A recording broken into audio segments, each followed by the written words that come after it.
happen with him as a reptilian does that- abductee. But Does that cause any other like difficulties and difficulty to swallow or to speak or anything? I did kind of have to relearn how to talk, like readjust to it a bit. But Russ, are you okay? Is your tongue getting enlarged? The more dramatic changes have been like my blood pressure dropped quite a bit from where it was. Like it dropped so low that if I go to a doctor and they hook you up to one of those electric machines automatically now, that's how it is. If you go anywhere, it's this machine that reads it. Like they keep adjusting the cuff, trying to get me on even the scale of readability. That's so low because it just says like error, like it's too low to read. Wow. And that sounds pretty good to me. Mine's always a little high. Sometimes will like drop to like 95, around 95 degrees. That happens quite a bit. So that's what your internal core temperature is 95 degrees. That in the 95s is quite normal for me. Wow. So that is getting kind of cold-blooded. Online, as they call it cold body syndrome, and I don't even know what the hell causes it because, like, my metabolic hormones, my thyroid, when I've gotten it tested, of course, perfectly normal. So I have like totally normal thyroid, but like my body temperature will drop to the 95s. So but this happens again. Like I wrote about in the article, going back to Simon Parks, he got abducted with a woman. They both got abducted together. Driving a car, got abducted, taken by reptilians, and she came back almost 2 inches taller. Yeah, I wanted to ask you about that. I remember that story, and that she was just permanently 2 inches taller forever after that, right? Like, did your tongue ever? It gets weird. Like over the next few days, the height faded. I think it went down to like just 1 inch or something. So it was, I don't know what they like. Yeah, they probably did some kind of reptilian DNA activation on her, which you can only do on people that already have the bloodline, the existing bloodline. You can't just go to any human, like some comic book movie, and just jam reptilian DNA into them because your DNA is kind of like playing Jenga. You know, you can't just put stuff in there. You can activate, recessive stuff in there, but you can't just jam new stuff in there because you got to take something else out that's in the way. That's why reptilians, they really focus on existing sort of bloodline families. But So you are of a reptile bloodline. It wasn't that reptile DNA was inserted or kind of janged into your DNA later on in life? It was already existing, and they just, they go in, they activate it sort of in different phases. They don't do it all at once. Jesus. A slight Jenga, yeah. I hope that's fireworks. No, I was hearing slight little popping sounds, but they're very, very low on my end. Do you guys hear anything? No. I'm not really hearing much. It's across the street. It's across the street. It's fireworks. Okay, yeah, it's probably just fireworks. Okay. I mean, Thanksgiving fireworks. It's a big holiday in America. We always do Saturday fireworks night, with our turkeys. Thanksgiving, 5 fireworks. Right. So we'll tell ourselves that to calm ourselves down. Russ, you had a question? Yeah. You know what? I got to go. Just hold on 10 seconds while I look disdainfully at whoever's on this. Yeah, they're lighting up fire. Jesus, who does that? Those damn turkeys. Those damn. So I just want to make sure I'm not going to end up on a Dateline episode. Right. No, not at all. A mistress of some dentist, some murder triangle. It's always a dentist. Anyways, I got a little off track there, but getting back on track. It's fine. I'm gonna lead you on.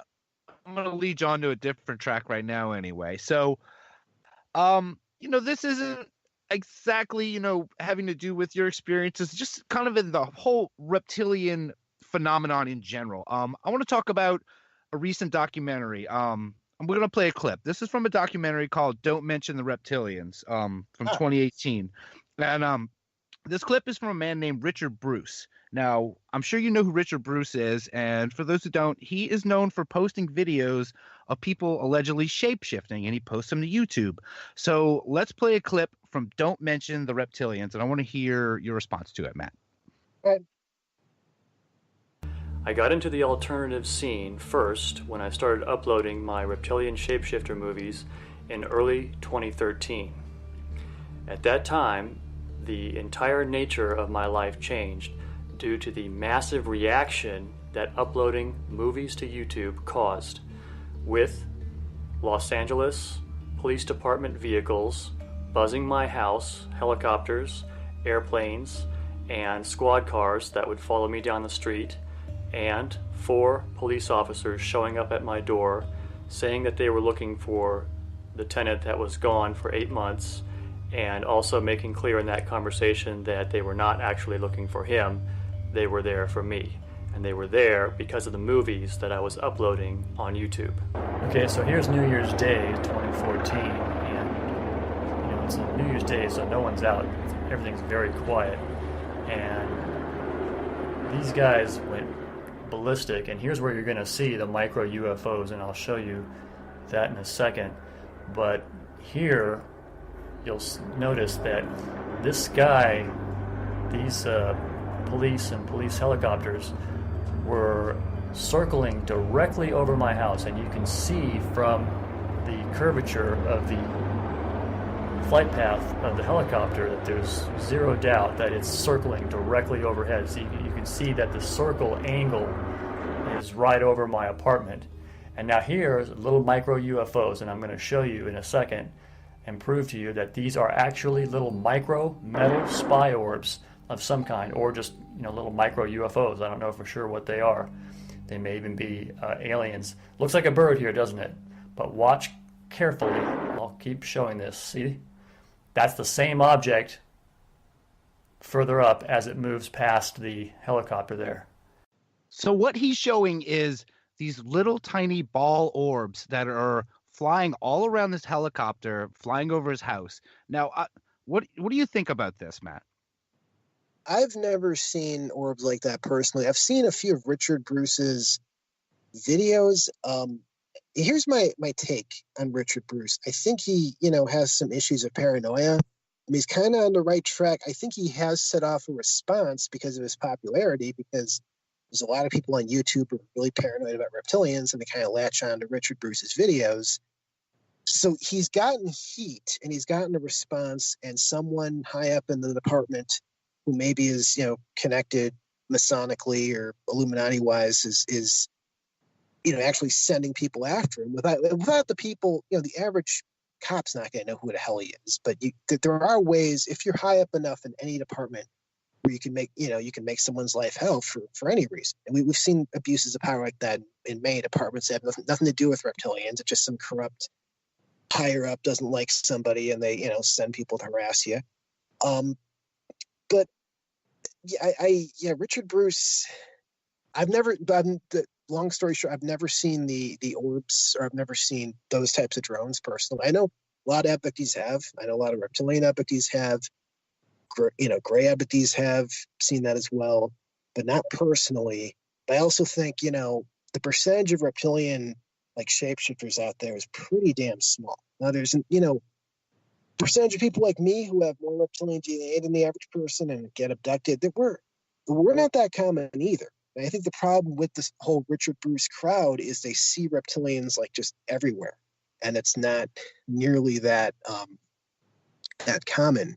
If you go back to the original lore, they even going off of it, which is, I believe, based on fact, is people who have been to really high level Illuminati events, or where shapeshifters actually attend. You'll have 20, 30 people in some ritual, and maybe 4 or 5 of them will actually shapeshift. Now the rest have more reptilian DNA than the average person, but even no matter how far up the pyramid you go, not that many shapeshifters. There's not that common.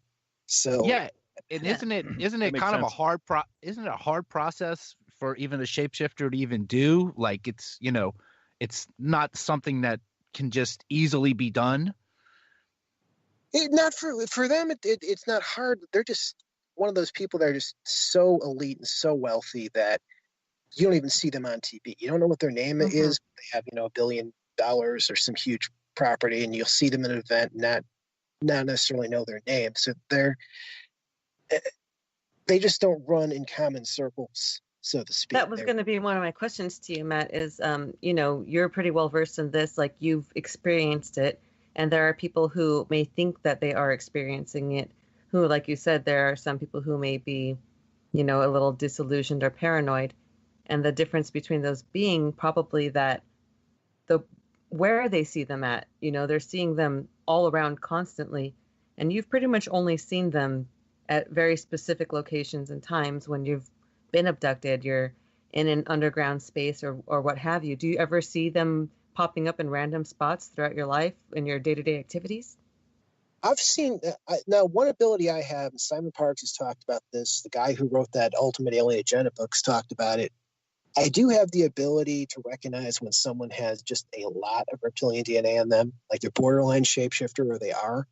And, I'll tell you one Elon Musk.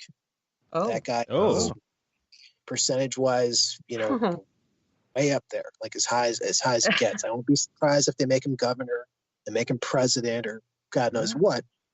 And I think that's one of the reasons you notice his attitude lately. He mocks the feds. He mocks regulators. He mocks everybody. He just does whatever the hell he wants, does a half-assed job of his products, and he's just untouchable.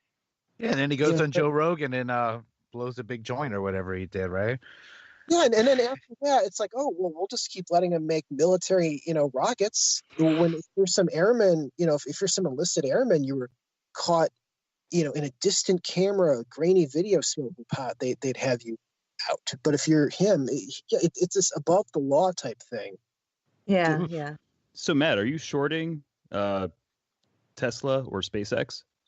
Oh God, no, because he's so he's so untouchable. I'm making a note. Joke. I've made this joke on Twitter. On StockTwits, I have almost like 30,000 followers. I don't really talk about the reptilian thing on there. That's right. I actually forgot. I did not even mean to mention the fact that you're. I'm not going to bring into the spotlight what you do for a living, but that's right. You would have some kind of stock to. You're involved in finance and that whatnot. world. So, yeah, day trader, right? I only got into I was on New Orleans police for 2 years. I had this car accident off duty. Yeah.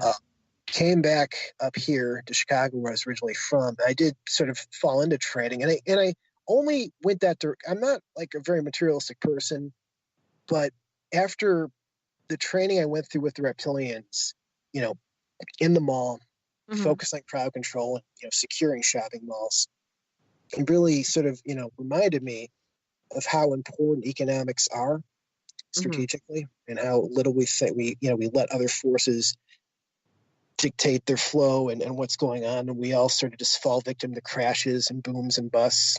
It did make me rethink things. Very in terms true. of it's funny, one of the things, I don't know if I did mention this in the last show we did, one of the things Reptilians basically came and told me, why shopping malls? Well, they're climate controlled. They can go Shit. even if it's cold out. Yeah. I did not ever think about that. The cold-bloodedness and oh my God. Yeah, especially in Louisiana. So they're not quite cold-blooded, but they are more sensitive to cold than we are. It's more of a saurian. Oh yeah. Forgive thing. the term. I'm from the 90s. I'm so sorry. Yeah, I've been taught the term cold-blooded, but you're right. It's that they do climate control their own, their own ventricular system, and so they're colder-blooded. They are low body temperature, but they're not as cold-blooded as a straight reptile. It's more of a saurian. If you had velociraptors or something like that, they're sort of like in between, more like featherless birds. They're slightly more sensitive to the temperatures. Yeah, they're more sensitive. They won't drop dead in the cold, but it does bother them more. So securing a shopping center that's open air, much more miserable experience if it's cold outside than just securing a mall, locking it down, bringing the temperature up to whatever the hell you want. And that is one reason why they are kind of focused. That makes a lot of sense. Yeah, maybe their premonition to know that that not a lot of people are going to be shopping in these places pretty soon anyway. The way these the stores are all closing down. Oh, they better be. About Toys R Us. Exactly. Toys R Reptilians. You're right. A lot of them are dying, but some of the high end ones are doing fine because, of course, in this country, inequality is just exploding. I this chart, in the last 20 years, it is high end retail is doing great, but low end and medium is getting killed as money. Especially medium, and that actually begs the question then too, as far as reptilians and the types of